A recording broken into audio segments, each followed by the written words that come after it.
And here's I'll show you how to set live wallpaper on iPhone.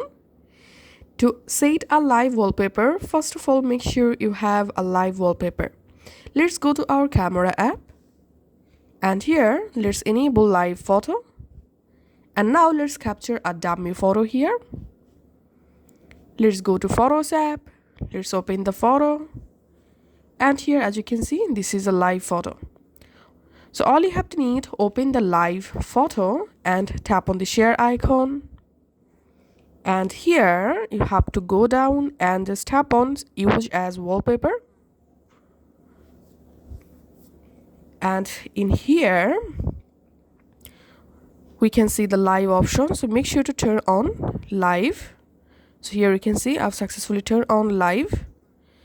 Let's select a different photo for tutorial. So also here we can see a live photo. Now let's tap on share. Let's tap on use as wallpaper. And here turning on live option. And now let's tap on add. And I'm selecting here set as wallpaper pair. And now let's go to our lock screen. Or let's lock our iPhone. Turning on my iPhone again. And as you can see, my wallpaper is moving a little bit because this is a live wallpaper. So that's how actually we can do it. Thanks for watching.